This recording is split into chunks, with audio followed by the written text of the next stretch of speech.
Hey everyone, welcome back to Beyond the Loading Screen, a podcast about games, game development, and my game dev adventure. This is episode 8, and in this episode, I'm going to share 5 game dev tips, as well as some Abridge Fun Facts. This is going to be a shorter episode, no personal updates, no games I've been playing, no game dev. At the time I'm recording this, it's before I'm going to travel, so I thought I would just keep it short and sweet. If we haven't met yet, my name is Aaron. I run Eventide Game Studios. I have been a hobby solo game dev for about 4 years now, and I've made one game on Steam called Abridge, which is a Sokoban style puzzle game, and a couple other game jam games on itch.io. Into our 5 game dev tips.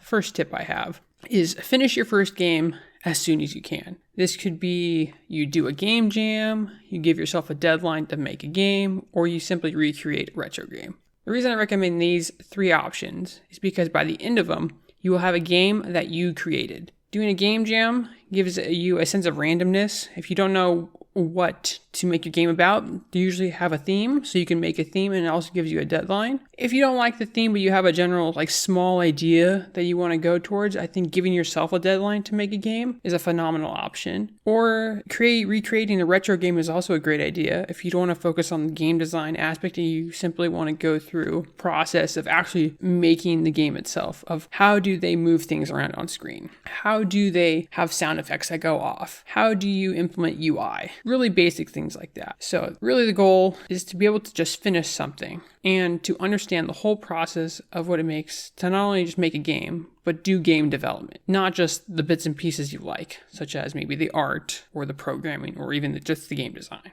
Tip 2, get your game working, then polish, then optimize. And the reason I say this is because the biggest optimization you can ever make in a game is turning something that is not working into working. No matter how pretty it looks or how optimized it is going to be the biggest optimization you can ever make, in my opinion. And the reason I recommend this too is because it puts you in a space to avoid premature optimization, meaning there are things that you're going to add later, which there's no sense of adding something that you don't know if you're going to use or not. So why even put it in, or why even do it, or why even work on it? The other thing is, if you don't know something is working, making something more polished that isn't working doesn't really do you any better. In fact, it could even make it worse. So why bother with making something that doesn't work better? So tip 2, get it working, then polish, then optimize. Tip 3, keep it simple and minimize the friction.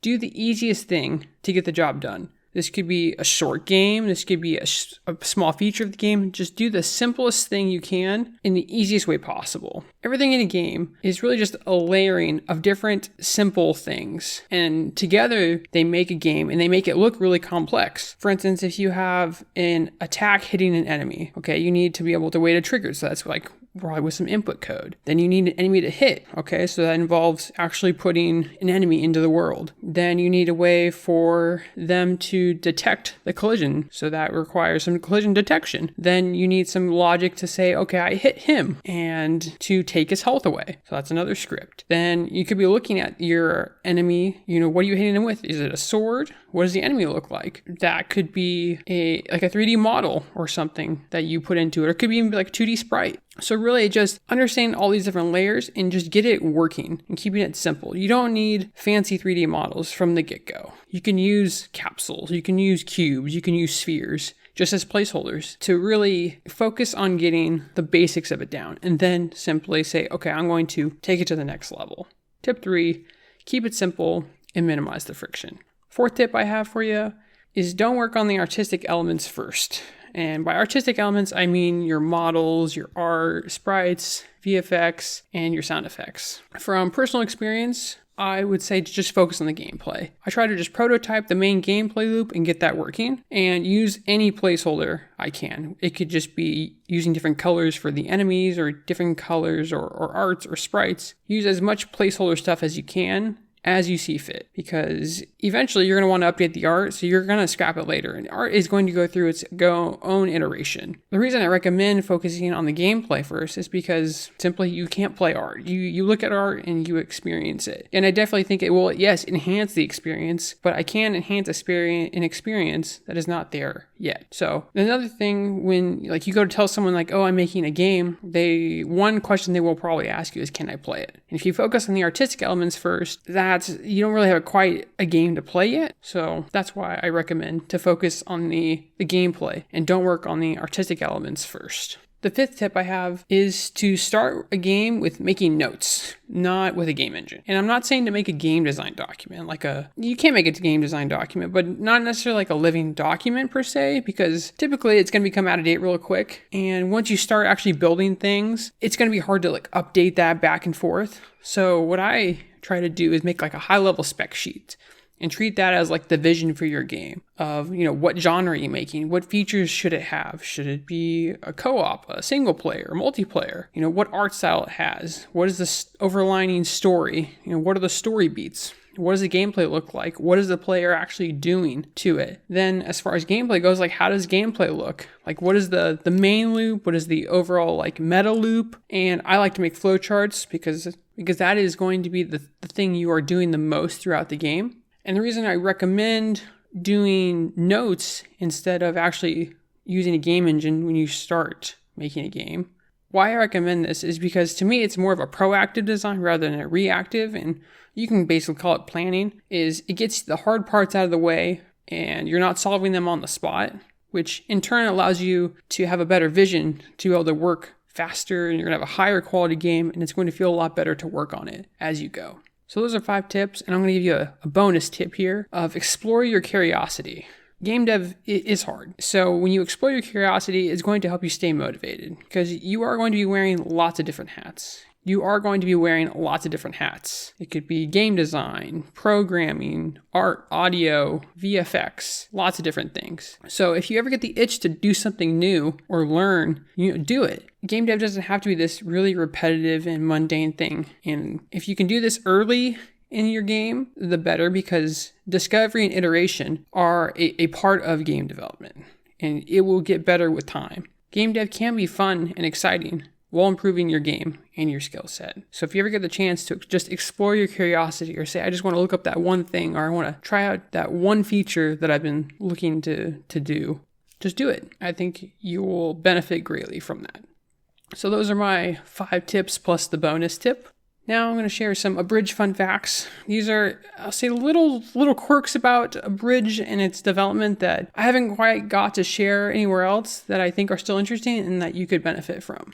So the first fun fact is about the moving pieces sound effect. That sound effect is actually a coffee cup being dragged on top of my desk. And it sounds really quirky, but I was looking for sound effects. I couldn't really fit one that made the pieces in Abridge, they look like tiles, like square pieces. If I wanted to sound like a tile and have this kind of wholeness to it, that was actually sliding something across like a game board. And I just went through this exploration of seeing what sounds I could make, and I essentially discovered Foley and found that like everything makes a sound. So the ability to like bend a sound to how you need to, and I just found like a coffee cup on a desk when I dragged it, gave it that really deep sound that I was looking for. So I essentially just put a coffee cup, filled it with some liquid and just dragged it across and see how it sounded, and adjusted the water level as I went. And eventually I got a sound that worked. Then I put that into Audacity, and I tweaked it here and there to actually did some volume adjustment and some, I think, pitch shifting here and there. And by the end of it, I had the actual piece. So the learning lesson here is, one, I discovered my interest in Foley, which is something I never really was interested in audio, but I think understanding Foley is quite interesting now. And I look for opportunities to invest time into it later. Everything can be a sound effect if you try hard enough, which I think is very interesting. How you can take this one thing that looks and sounds this one way, tweak it slightly, and then it can relate to this totally other thing. I think that is fascinating. And that goes along with editing, post-processing, and really layering effects can really make a sound come alive. So that's the first fun fact. The next fun fact is about the mirror pieces and the art accident I had with it. See, the mirror pieces in Abridge are, so if I take the square, which is actually the one I had this accident with, it's like a white square tile with rounded corners, and there is a blue, like a navy blue square in the center of it. And that the square itself dictates the movement and essentially the mechanic that piece can have.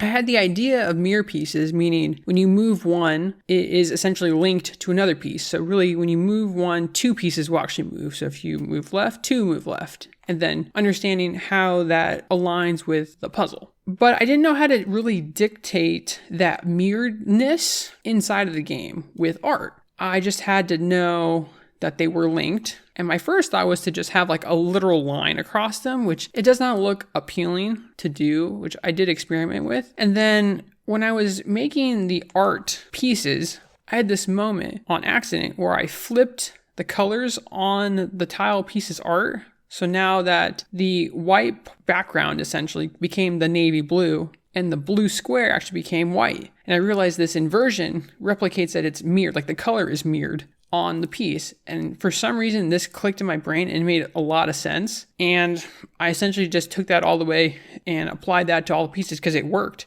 And it made sense within the sort of narrative puzzle design I had associated with the game. So the learning lesson here is accidents can happen, but they also can happen and be better. And you never really know where an accident could take you. So, don't be afraid to explore and essentially try new things. The next thing I have for a fun fact is all called trimming the fat on the levels. So in Abridge, there's like 90-ish puzzles, if I remember correctly. I originally had like 120, and this is even being trimmed down even more. I probably had like 150 that I was experimenting with. My puzzle design philosophy is to just make a lot of levels, then tweak them to make them basically solvable. I was saying in the tips, like get it working first. Then essentially just start picking the best ones. And I was comfortable with about this 120. And then I had basically, I'll say, an important question that I asked myself, which is the learning lesson as well, is what is the player learning from these levels? And in some of the levels, I didn't really know what the player was learning. And it was really hard for me to justify that. So then I asked another question, which was, are these puzzles making the game better? And I was like,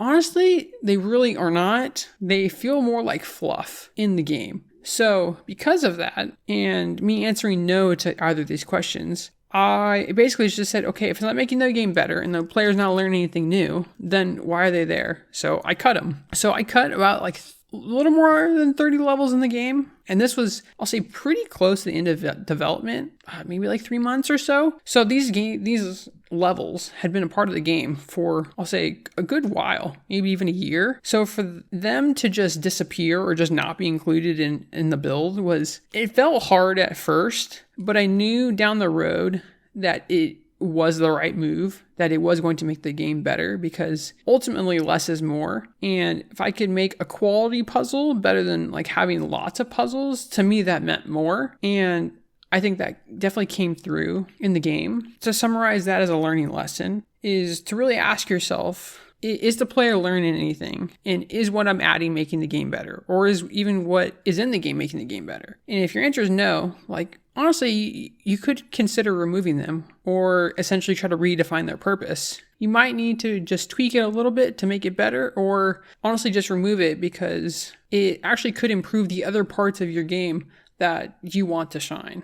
As far as trimming the fat on the levels, those are the lessons that I learned. And the last one I'm going to share is award awareness. And game awards are definitely a thing. I'm going to start with the learning lesson, was don't sign up for awards thinking that they are marketing. They are not. They are not going to suddenly create this spontaneous eruption of insight and visibility on your game, and it's just going to win and it's going to be a wonderful thing. And I think that's a very tempting thing to think, especially because I went through it. I let my excitement of releasing my first game on Steam and that hype and excitement and a little bit of my ego, probably a lot of it, maybe a little bit, get to my head thinking that when I signed up for an award or an award contest that I was going to be granted something just because it was my game. And it was important to me because I thought my game was good, and I thought it was really a really good, or I thought it was a good, innovative game. And this definitely humbled me to think that the market and how I think about my game are vastly different. I just err on the side of caution to see what the market and what your audience is actually saying. Steam reviews are a good way to analyze this. There's also signs to understand the potential of your game even before you release or even after you release. Some of those signs are really just sales, wish list, what's your audience size, play time. If they show signs that your game is going to do well, then you can consider signing up for awards. I probably would not recommend it, at least even for your first game, unless you have a very large uptick or a very large wish list amount, because these awards they're not marketing. Essentially, they're very proactive things, and by you reaching out to them, kind of, I want to say, dictates that your game is probably not going to win an award if they're not asking you, hey, sign up for this thing. And I think that was a really big learning lesson, because I did spend at least a few $100s on awards. And I think that I could have definitely used that money, as far as Eventide Game Studios is, on much better things than Game Awards, because there is no guaranteed return with them. It's just the essentially hope that you can win something with your game. So I hope those are helpful. I hope those are interesting. I just want to say thank you for listening. Don't forget to join our email list if you want to hear more of the latest news, or if you want to hop into our Discord and meet some more gamers and game devs and keep talking about what we talked about. Do you have any good game dev tips that you thought or ever wanted to share? Are there any things about your game that you had a fun fact for that you wanted to share? I'd love to hear those. Don't forget to check out Abridge on Steam as well. I'll see you in the next episode. Bye.